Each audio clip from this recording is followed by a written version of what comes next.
बहुत समय पहले की बात है। एक छोटे से गांव में करमदीन नाम का एक नेक और मेहनती किसान रहता था।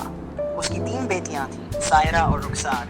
तीनों बहनें आपस में बहुत प्यार करती थीं, लेकिन उनकी सोच और स्वभाव अलग अलग थे। जैनब सबसे बड़ी थी, समझदार, शांत और ममतामी।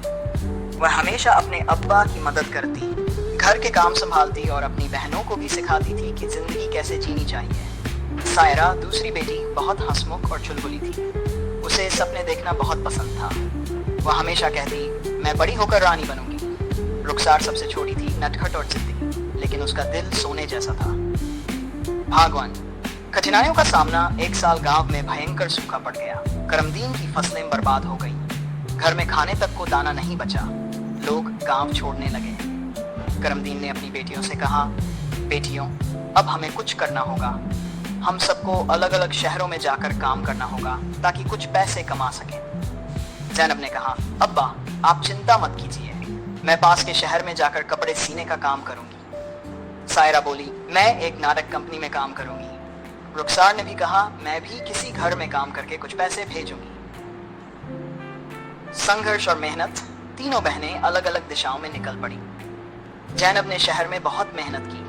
लोगों के कपड़े सिलकर वह थोड़ा थोड़ा करके पैसे बचाने लगी। वह हर महीने कुछ पैसे अब्बा को भेजती थी। सायरा की मुस्कान ने नाटक कंपनी में सबका दिल जीत लिया। वहां उसने अपनी कला से सबको प्रभावित किया और कुछ समय बाद वह मशहूर हो गई। रुखसार को सबसे ज्यादा दिक्कत हुई। छोटी उम्र में लोगों के ताने, काम का बोझ और अकेलापन सहना आसान नहीं था, लेकिन उसने हार नहीं मानी। वह हर दिन खुद से कहती, मैं अपनी बहनों की तरह बनूंगी, मजबूत और बहादुर। भाग 3। पुनर्मिलन और चमत्कार। कई महीने बीत गए। एक दिन करमदीन बीमार पड़ गए। गांव वालों ने जैनब को खबर दी। जैनब तुरंत आई और अपने अब्बा की सेवा करने लगी। थोड़े ही समय में सायरा और रुखसार भी वापस लौट आईं। जब तीनों बहनें एक साथ आईं, तो गांव वालों ने देखा कि कैसे इन लड़कियों ने कठिनाइयों के सामने घुटने नहीं टेके, बल्कि उनका डटकर सामना किया।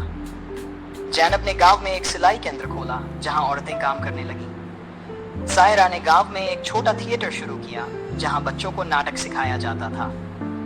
रुखसार ने एक स्कूल खोला, जहां वह गरीब बच्चों को पढ़ाती थी।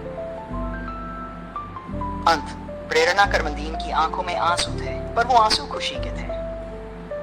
उन्होंने अपनी बेटियों को गले लगाते हुए कहा, तुम सबने मेरा नाम रोशन कर दिया, मुझे तुम पर नाज है।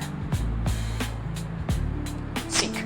मुसीबतें चाहे जितनी भी बड़ी हों, अगर परिवार में प्यार हो और इंसान में हिम्मत हो तो मैं इस कहानी को